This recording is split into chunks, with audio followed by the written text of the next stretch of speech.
Thank you very much for that, and hello, good evening to each and every single one of you. How are you tonight? I do hope that you are well. My name's Michelle Dewberry, this is Dubes & Kerr, and we're keeping you company until 7 o'clock tonight.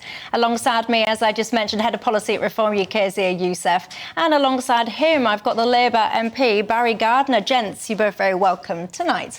Of course, as are each and every single one of you, join the conversation in all the usual ways. You can email me, gbviews@gbnews.com.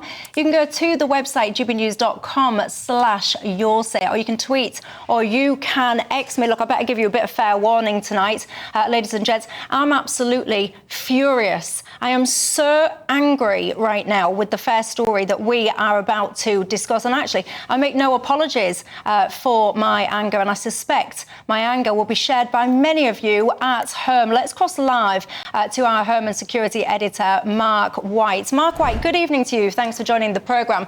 The story that I'm referencing regards the fact that tonight, yet again, two not-so-small boat migrants, this time from Afghanistan, have been sent to prison, this time for the rape of a 15-year-old girl. Can you bring us up to speed?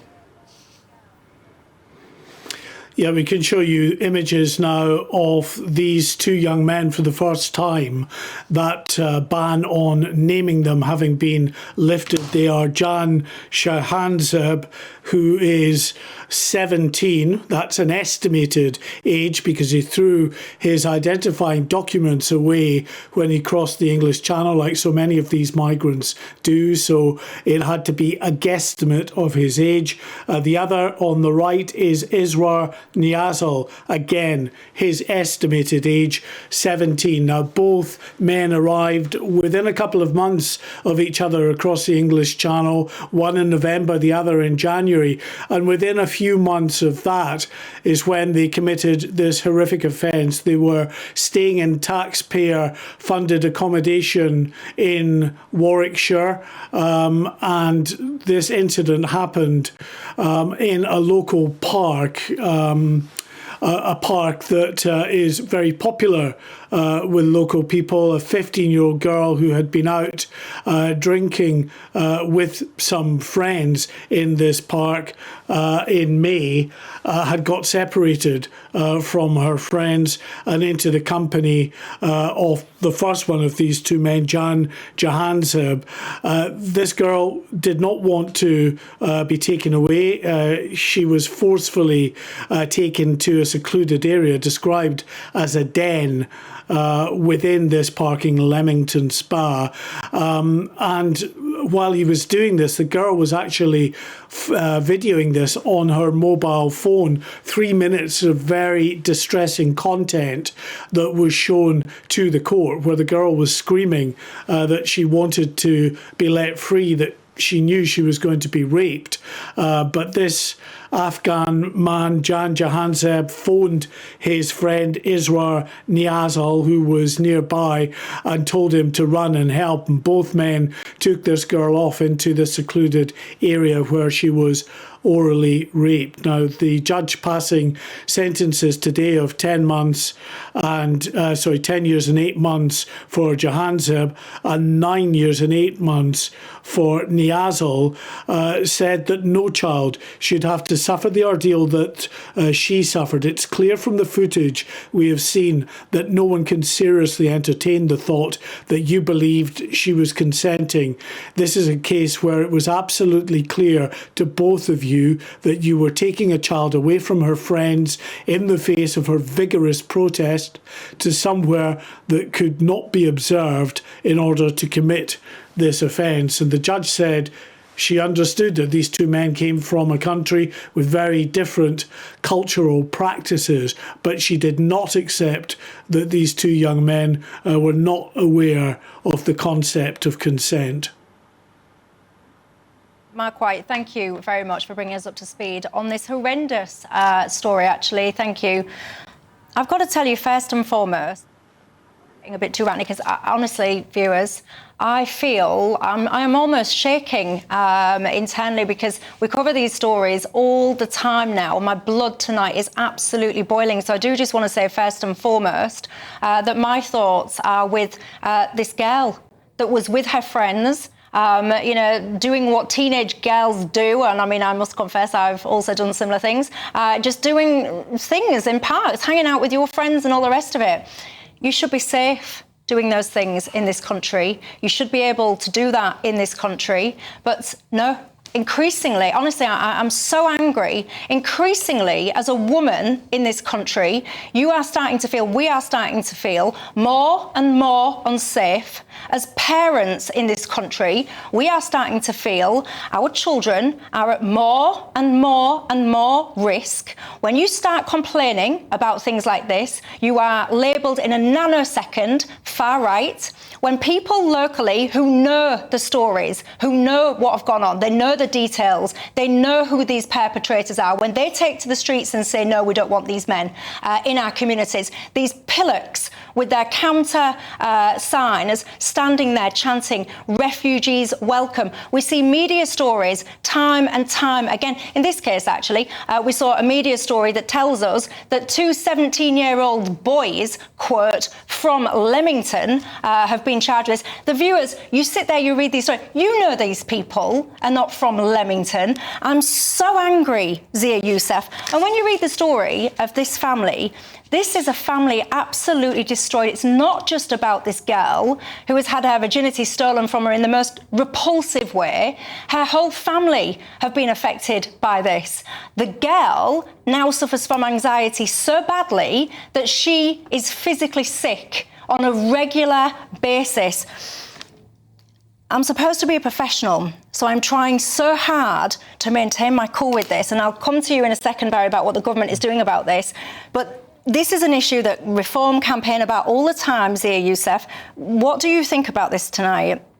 Well, I share and echo your anger and fury, Michelle. And look, the reality is that all of this is downstream from the decisions that have been made first by the Tory government and now the current Labour government. So these two 17-year-olds came here under this Labour government. I just tweeted at Mike Tapp about this. He was talking about some nonsense about reform bots on X. And I said, listen, get off X, get off Twitter and go and do your job. They said that they were going to smash the gangs. What has happened? Over 70,000 illegal migrants have arrived on our shores uninvited under Keir Starmer's regime. That's up about 40% year on year.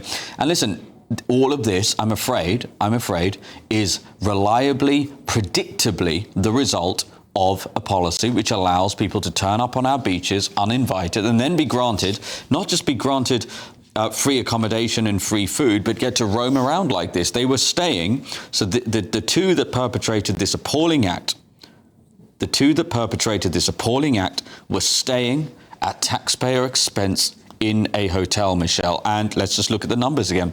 Afghans are 20 times more likely to commit sex offences than British nationals. Afghanistan is amongst one of the number one countries from which men coming to this country via small boat, or as you say, not so small boat, that's where they come from. They come from Iran, they come from Syria, they come from Afghanistan, they come from Iraq.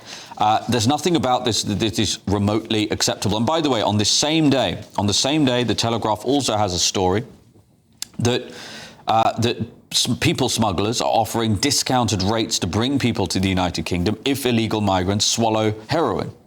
And God only knows how many parents are going to wake up to horrific news as a result of that. So this country, I'm afraid, is being invaded. It has happened for years now. The anger that we all feel in seeing all of this, I think there's only one answer to this. It needs to be reflected at the ballot box. We need to turf this Labour government out. We need a reform government that will secure our borders. And by the way, not just prevent any more boat crossings from coming, but anyone who came to this country needs to be illegally deported. This girl, a 15-year-old girl, says, the day I was raped changed me as a person. I'm no longer a happy, carefree teenager. Every time I go out now, I don't feel safe. The thought of facing people at school makes me feel physically sick. Watching my older siblings and my mum feeling crushed as they believe that they should have been there or they should have done something is particularly painful for me. Her mother then goes on and says, something has broken in all of us that day. Barry Gardiner, why is your government putting us at risk like this? Look, first of all, let me echo what you and Zia have said about the horrendous nature of this crime and my sympathy for the girl and the family. And also, I want to point out that Mike said in his report that the judge had said that he was aware that these two men came from a country with different cultural practices. Rape is not a cultural practice, and I think it was wrong for the judge to be talking in those terms. This was a crime. It should have been dealt with as a crime. And it's not about,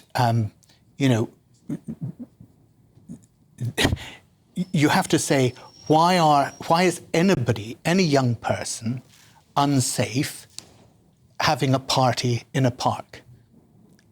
They shouldn't be. We need to ensure that there is public safety. We need to be addressing that. And I'm appalled that this girl had actually called out for help to a number of people. And in fact, apparently one woman had said, "Are you okay?" And she'd shouted back that she wasn't, and she still got no help. Now, I don't know the wider context here, but I do think there is a wider duty of care for this child, because that's what she is, a child having a party with her mates in the park. Now, let me try and go to what you said about the whole issue of the small boats. Yeah, these guys have come in, and Zia alludes to the fact that now we understand the criminal gangs are encouraging, they're actually giving VIP tickets to people who will swallow, packages of heroin and then distribute it at the other end. This is a criminal operation. It needs to be dealt with as a criminal operation, and that's why we need cooperation from all the governments involved. And that is what the government is trying to do. Right. But the idea that there is a simple solution here that simply says, oh, if you change the ECHR, it'll all be all right, is simply not true. Well, we'll come back to the ECHR in a minute. I am, honestly, as a woman, I can't even tell, and I don't normally pull this as a woman card and woman this, that's not how I roll. But on this occasion I'm going to, and forgive me, because as a woman, the very fact that you cannot just wander around and all the rest of it, and don't get me wrong, because people will start saying, oh yes, Michelle, but British men do this too. Yes, they do. Yes, they do. And the very fact that British men do this as well is all the more reason why you should not be importing other men from other cultures to do it even more. That is my response to that point. When you say, Barry Gardner, about, oh, you don't think it's great that the judge referenced cultural factors and all the rest of it, it is undeniable that there is a cultural difference between many of these men and this country. Us women in this country, by and large, give or take, whatever, are normally regarded as equals to men. I'm sitting on here, I'm talking, I've got a job, whatever. In some aspects of various different parts across the land, we're not. We're backward to men. We are abused. Women are not allowed to be educated. They are sterned. They're not allowed to leave the house. They are sexually molested and all the rest of it. You know this. Your government knows this. Everybody knows this. It's never acknowledged. It's constantly dismissed. The fact is that Afghan men are multiple times more likely to commit sexual offences against us women and our children. And I'm really going to be blunt about this, and I'll probably get into trouble with this next sentence. When you import the third world into this country, you are going to end up with huge third world characteristics. And what we are seeing now, Barry, as women, when children are being molested, I can't even tell you. I can see you're raging. I'm so angry. I'm angry on behalf of every single one of my viewers who'll be watching this at home on their telly or listening to this in their cars, who daren't even... I got a message from a viewer saying that he has got 2 teenage daughters, and he's so worried about these men that are being placed against people's will in and amongst their communities. He feels that he daren't say anything. He feels that he's going to be called far right or racist or lose his job or get sent to prison if he says anything. Why are you not declaring a national emergency? Do you not think this is one? Look, a national emergency elicits certain response. Good, and I want a certain response. That's what my viewers want. What the government is trying to do is to address the problems of the small boats coming over here in multiple ways. And They're not small boats, by the way. The occupancy of some of these not-so-small boats, it's akin to double-decker buses. But anyway... We're talking about something so serious, it's silly to trade names on it. No, I'm not being silly. I'm being deadly serious. I'm sick to death of these things being dismissed as these little small lists. I want to make the point about what I was saying about the judge. In fact, I was criticising the judge for saying that because he used it in a way that almost said, look, we understand, that we almost to excuse the fact because they came. You can't excuse this. This is simply a crime. Now, what you say about the treatment of women in Afghanistan and in other countries is absolutely right. But that's what makes it very difficult, as I'm sure you would acknowledge, to then say that some people who have a legal right to be here at the moment should be deported back to countries like that if they're women, if they are vulnerable. These are not women. We're conflating completely different issues. We're talking about two 17-year-old boys, Barry, who arrived here illegally against the wishes of the British people. Right, just hold on. They broke into the country. I have to go to a break. I'm running over and I've been told multiple times I need to go to a break. I'm going to try and calm myself down in the break.